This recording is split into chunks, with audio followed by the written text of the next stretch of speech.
But with all that being said, there are a lot of ups and downs, like I've said, and a lot of pitfalls, things that I've learned. Like, for one thing, I definitely am going to need to upgrade my equipment, and I know a lot of you are going to choke on your popcorn.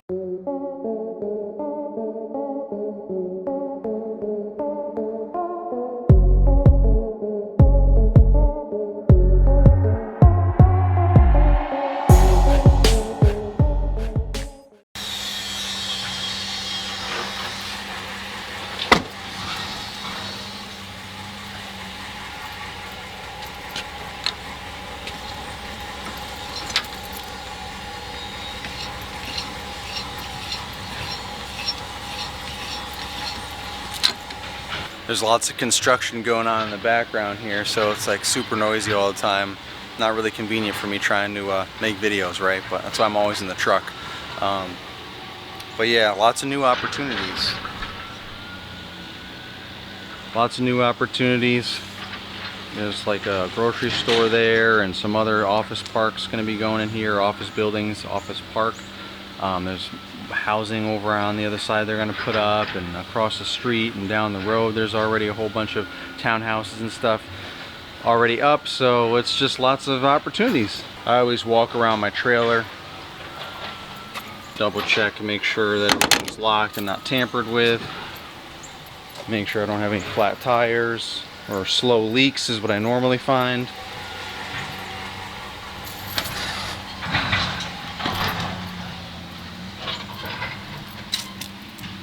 Good.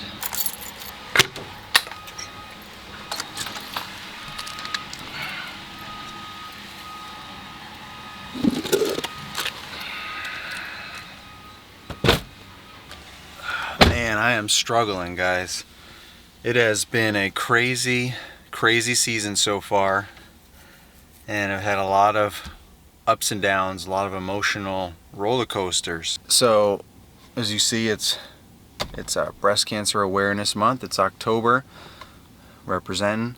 Not only because it's October and it's breast cancer awareness, but because cancer has kind of affected me personally over the last year. I lost my aunt a little over a year ago to cancer. I lost one of my first customers to cancer this year, and then just recently, this last month, lost my sister-in-law, who was the closest thing I had to a sibling. She always believed in me. She was one of my first followers on social media. Always thought it was the coolest thing since the beginning, when there was like, what is this you're doing, and you got 100 subscribers or something, and this community that we're a part of was in its infancy and was just growing. She always thought it was the coolest thing and always asked me all about it, and just thought, all the way up until the end, when I went to speak up in Park City, Utah and all that, and, had all the different things going on in social media and the growth of everything, and the JE rally that I used to tell her about. She's been there through all of it, and she was just so excited, like, wow, like, this is so cool that that it's come to this, and that it's, grown to this. And she supported me in my lawn care business as well. She financed my grandstand, my first real main commercial mower after the walk-behind mower that I started my business with when I went full-time, and I just paid her back for it because I wasn't able to finance it myself at the time for various reasons. We were trying to buy a house and going through that mortgage process, so we needed our credit to be perfect, as much as it could be. So she went ahead and just put that on her card, and I paid her back within a season, within a year. And that was a long time ago. She didn't even blink an eye. She just automatically was like, I can pay for it, no big deal. So I mean, it's just, when I think about that, not too many people in my life have done things like that for me. So it's been very emotional whenever I think about stuff like that, and obviously for my family as well. So with all that, there's a lot of success and great things that's been going on over the year too. So that's why I say it's an emotional roller coaster for me and my family this year, because my daughter graduated high school, she started college. Yes, I'm old enough to have a college daughter. I just turned 41 this year. It might be a shocker for most of you, if not all of you. I definitely look young for my age. Not that I'm old by any means, but I'm older than most people think I am when they find out that I have a high school kid that's now in college and so on. But So, that's obviously been great and exciting, but at the same time, it's exciting she's going to college, but she's going away to college, which means she's not home any longer. So again, that's just one of those things that again, it's an emotional roller coaster, right? We still have our son at home. He just started high school, so we've got plenty of time with that. So we joke around with him like, hey, it's going to be like being an only child now. We're going to just smother you with all of our love and hugs and kisses, right? And he's just like, oh gosh, you know how kids are, right? But no, I mean, it's just an adjustment, a transition period, right? That's definitely been exciting and emotional, and a transition mainly. And from a business aspect, we have grown tremendously. This year is year number 6 in my lawn care business, and it has been everything that I expected and more.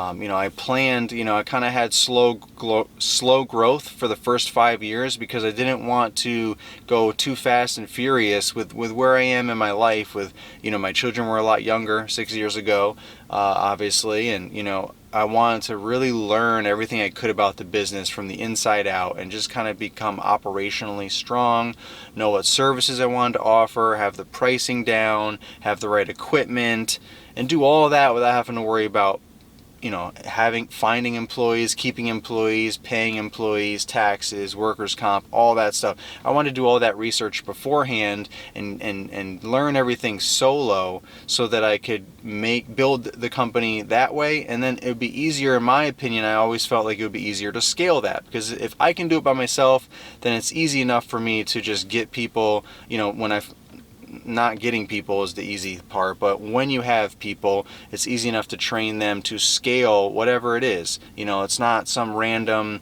you don't know what you're doing, what services you're offering, you're just, doing whatever comes your way. You're focused. These are the service offerings that I have, these are the packages that I offer, and so on. So when I do have employees, I have all that worked out, and then I can just focus on the employee aspect of it. And I already, had tried a bunch of different marketing strategies during that time too, and built a good word of mouth and reputation so that when I was able to start saying yes more than no, things could take off when I was ready for them to take off. So last year I started taking a little more work, because last year was year 5 and I had planned to start hiring employees on year 5, which I did. They were definitely super temporary. They really just had them for the bulk of the mowing season. From Memorial Day to Labor Day was pretty much the time that I had these 2 part-time employees for various reasons. And I knew that going into it. It's not like they just quit or something. Like, I knew that they were only available to a certain point. And I just made do with it, because it was all new and I didn't really know what I was going to do through the winter anyway if I had employees past the summer. So I just wanted to let's see what we can get done and accomplish through the summer season, and get things moving forward in the next chapter of my business, and not, again, get too crazy with it. So then I went through the winter and all that, and figured some more things out to prepare for this coming winter so that I can have more work. And so that I can have part-time employees or a full-time employee if one came along, to keep busy and keep giving them hours and keep making money through the winter, and then rev everything back up again for the spring and summer. So this year I hired several part-time employees. So this is where we go from the emotional ups and downs, right, of my year, and this is from the business aspect. This is really the meat of the video for those of you that came wanting to know this information. I don't want you to think it was just all clickbait. It's more sensationalizing, than clickbait. But I'm gonna give you the real facts here and the real info. So I started with 4 part-time employees, went down to 1, and now I'm back up to 2. So I'm gonna go through the season, finishing out 2019 and through the winter, it looks like, with 2 part-time employees. One of them is in high school, so now we're back to having to deal with that, where he is in school now again, and I can pick him up after school. He's got early release on certain days, so I can pick him up at 2:15, and we can get after it, which is helpful because it's getting dark sooner and sooner, so we have less daylight to get stuff done. But that means now before I pick him up, I have to get as much done as possible depending on what's going on, which is slow going for when you're solo with the amount of workload that I have. So I depend a lot on when I pick him up, getting as much of the bulk of the schedule done. If we have a good 4.5 hours, and we can get 8 to 10 lawns done as far as mowing. And then if we have aerations and seeding, which we had all last month, he helped me out with that, different things, whatever's going on, I schedule it accordingly so that I can be as productive as possible. I try to get all the smaller yards done myself during the day, things I can bang out quickly by myself, and the bigger, more labor intensive yards that would just take me forever by myself, I save those for when I have him, so the two of us can divide and conquer and knock them out in half the time or less. The other employee that I have is in college, and he's only available a few days out of the week, which is really not bad because I don't have full-time hours going into the winter. I only have part-time hours going in the winter because mowing's gonna wind down, and then we're gonna just be going into leaf cleanups and just property cleanups in general. I picked up a commercial property, my first commercial property, so that's exciting. So that'll help get us more work through the off season, the winter, and back into the spring. Obviously not mowing, but all the other property maintenance that's involved with that. So that's something that was one of my goals this year, and it finally worked out that I found one. It's a daycare a little bit on the other side of town. Not too far, still actually in the town of Midlothian, but about 15 minutes away from my basic service area. But that's okay. We'll take care of it, fit that into the schedule, see how that's going to work out. They're closed on Saturdays and Sundays, so it looks like it's going to be a Saturday morning thing where, if I can get the guys to work every Saturday morning, or maybe they can rotate Saturdays so they're not always working every Saturday, so we can get it done as quickly as possible Saturday mornings and just kind of maybe work a half a day and still enjoy the rest of our day, because I know I want to do that with my family. That's kind of the plan with that. So that's exciting. With all that being said, there was a lot of ups and downs with different employees, and some came and went, some I let go, and all of this stuff. And I'm left with 2 good employees. Well, I'm left with 1 good employee from that initial bunch and a good new employee that just started several weeks ago. And my business has really grown tremendously. We're well over the 6-figure mark, and to me, it's not about those numbers as much as it's about having enough work year round. So the revenue just kind of comes by default. When you have a certain amount, you have to have enough quantity of enough type of clients, whether in some blend of residential and commercial, so that you can have that year-round work, so you can keep the revenue coming in 12 months out of the year. It's obviously going to be slower over the winter, and that's fine because we still need some downtime, right? Those of you that have been in this industry forever, you know the deal. And if you're just starting out, you probably already are realizing, we kind of look forward to the winter off season where it winds down. I know certain parts of the country, like down south and up north, there really is no downtime, right? If you're far north, you're doing snow removal, so you're still going strong, but it's a different kind of thing. And if you're down south, you're still mowing, just not weekly. You're mowing every other week or whatever the deal is. So it's still a little bit slower, but it's not the same as when you're in peak season with everything going on. But it is still busier. Those of us in the middle of the country, it pretty much slows down to almost a dead standstill unless we get creative and come up with ways like getting some commercial properties and things of that nature, leaf cleanups and all that, and some light snow removal to keep us busy throughout the season. Some landscaping work, things like that. So all that stuff is part of my plan.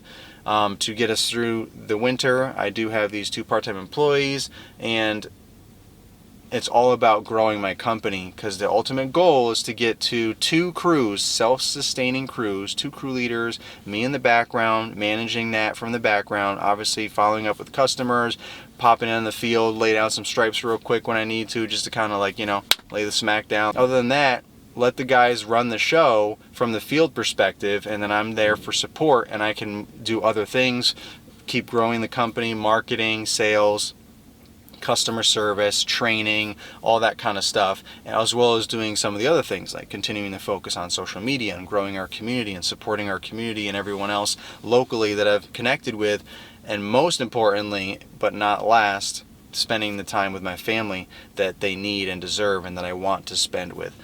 and maybe a little bit of time for myself, you know, throwing some mountain bike riding here and there or whatever. But all this keeps me busy enough and gives me a lot of life satisfaction because it's stuff that I want to do, and that's what it's all about. When you do what you want to do, it doesn't always feel like work. But with all that being said, you know, there are a lot of ups and downs, like I've said, and a lot of pitfalls, things that I've learned. Like, for one thing, I definitely am going to need to upgrade my equipment.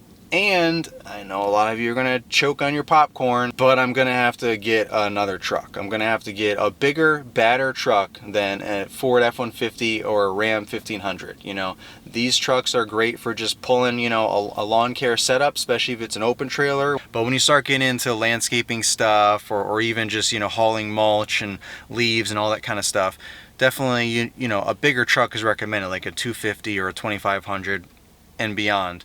But one, I couldn't justify, my business wasn't making enough to justify that kind of a purchase in the anticipation that I was going to be that busy and that I might be doing some of that work, because that's never work that I wanted to do, and it's not a part of the plan other than just, you know, obviously helping my clients with mulch and leaves and things like that. But it's not like I'm gonna go out there and just do a ton of random mulch jobs for people that aren't my weekly clients. So the whole plan is to continue growing my weekly clients, to keep getting more work from my weekly clients. So the only mulch I do is for my weekly clients. The only leaves and shrub trimming that I do and stuff like that is for my weekly clients. The only exception to that is my fertilization and weed control. I've got like a dozen people over the last couple of years that have accumulated that, you know, push mow their own lawn or whatever. And they only have me take care of their fertilization, weed control, aerating and seeding and so on, and they do everything else themselves. But that's the only exception.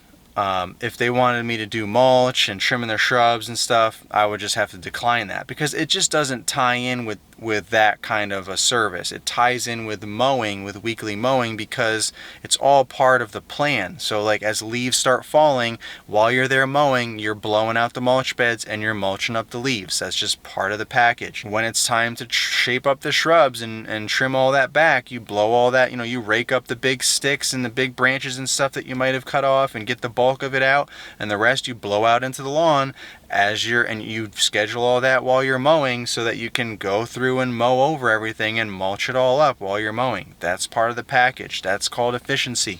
So that's all part of that. So if I just go driving all over town doing mulch jobs and cleaning up shrubs and, you know, sucking up leaves and things like that, that's more of a specialized thing for landscapers or lawn care companies that invest in that kind of stuff. That's just not what I want to invest in at this time or any time in the near future. What I want to invest in is, how do I continue servicing the clients that I currently have, the weekly clients that I currently have, and the new ones that I take on that want weekly mowing and or fertilization and weed control, and go from there, build on that. And that's how I've taken my company to the level that it's at, with only having about 60 weekly clients. I've got 69 or something like that total, because some of them, like I said, do not overlap. Some of them I don't mow and fertilize, some of them I just fertilize. So that's where you get a little bit more than the 60 weekly mowing. And I really don't want to go too much more above that for one crew. I really want to focus on getting around 70 to 75 weekly clients, again, all around the same kind of square footage, same type of yard, all these, you know, HOA type neighborhoods, homeowner associations, where it's those nice newer cookie cutter neighborhoods, with a mix of some of the older neighborhoods that are in the same surrounding area that I started taking on this year, to give us more fall and winter work with the cleanups, constantly limbs falling down, leaves dropping constantly until like January, when there's finally not a single leaf on the tree, and then you can start up with mulch, you know, in February, and start putting down fresh mulch and all that before you start mowing. So that's, again, where you kind of get into that commercial property mentality, where you have that year-round work for some of those properties. But you have to find the clients you got to find the customers that are willing to become clients and pay for all that stuff, and they don't just want you to just mow and go. There's a place for that too, but that's not for me. That's not what I'm trying to do. So with all that being said, I need a bigger truck, because my fertilization and weed control accounts have grown so much that a couple of backpack sprayers and, you know, 24-gallon tank sprayer that I put on the front of either my mowers or my aerator that has a hitch receiver, you know, I do whatever I had to do over the last couple of years. It's super inefficient now that I have so many accounts. I'm up to 27 accounts. I've been looking into getting a bed tank so that I can put, you know, a 200-gallon tank in the bed of my truck so that I can walk around with the hose throughout the whole yard and spray that way, which is what the majority of the companies that focus on fertilization and weed control do. Some people have the ride-on machines, but that's usually the ones that take care of commercial properties, so they don't have to keep moving the truck constantly and, you know, dragging this hose all over these, you know, all over the road, like the main roads and stuff. All these little residential properties that I have, it's a lot easier, and most companies have, you know, just, you know, the automatic reel on the back with the tank, and they just walk around the properties 15-20 minutes, hose everything down, reel it all back up, move on to the next one. That's what I need to do because that's super efficient. It was taking way too long this year with all the accounts I have to keep filling up backpack sprayers and 24-gallon tank and going all over the place, plus swapping out all this equipment on my trailer. So I just need to have a truck with a big enough payload, like a 2500 or a 3500 even, or 250 or 350, to be able to hold a 200-gallon tank on the back and potentially still have the enclosed trailer connected to it also. So that's a lot of workload on the truck. So clearly I can't do that with the 1500. The payload isn't there, and the tow capacity will be maxed out. But it was definitely a stressful spring. I had tons of complaints. You know, I was trying to train all these new people, and they just weren't, you know, some of them learned quicker than others, and we were making a lot of mistakes and busting all kinds of sprinkler pipes, you know, backflow pipes, all this stuff, and it was just kind of a mess. You know, I really felt the full, you know, effect of having a lawn care business, you know, and employees and all that in the spring. People were constantly calling and emailing, you know, can you do this? Can you do that? Can you stop doing this? Can you stop doing that? You did this wrong, you did that wrong, you broke this, you broke that, you messed this up, you messed that up. So many things that we got blamed for that we didn't even do, as well as the stuff that we did do. I try to be proactive and let people know as soon as we did something wrong, we'll fix it immediately, so on and so on. But anyway, lots of stuff. So this is a packed video with a lot of what's been going on in my life the last year or so. Probably, you know, the most transparent I've been, because it's real. And those of you that are out there grinding, hustling, or watching us because you want to kind of learn and see what it takes and what you got to do and all that, it's a struggle. It's not all sunshine and rainbows, for sure. But if you do the right thing, if you have peers and mentors that you follow and listen to, find people locally as well as through social media, and just, you know, just figure it out. Just come up with a plan and backup plans, and, you know, be prepared to adjust your plans because things are going to change and there's weather that's out of your control. And just keep being prepared, make smart choices, work hard, work smarter and harder so you can actually get above everyone that's working smarter but not harder, and then you'll be successful. So just keep getting out there, keep getting after it. I appreciate you guys watching this video and all of my videos and following my journey. If you're new, I've got a lot of new subscribers recently. If you're new, thank you very much for subscribing. Thanks for watching this video. If you haven't subscribed yet, please go ahead and subscribe. Like this video, comment below if you're new or if you want to add anything to this video. I appreciate everything. And as always, don't forget to keep trying new things and keep being a rookie for life. Peace.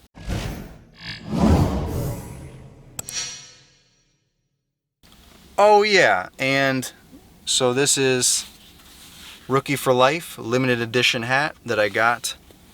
Need a haircut desperately. That's how it goes though, right? And a shave.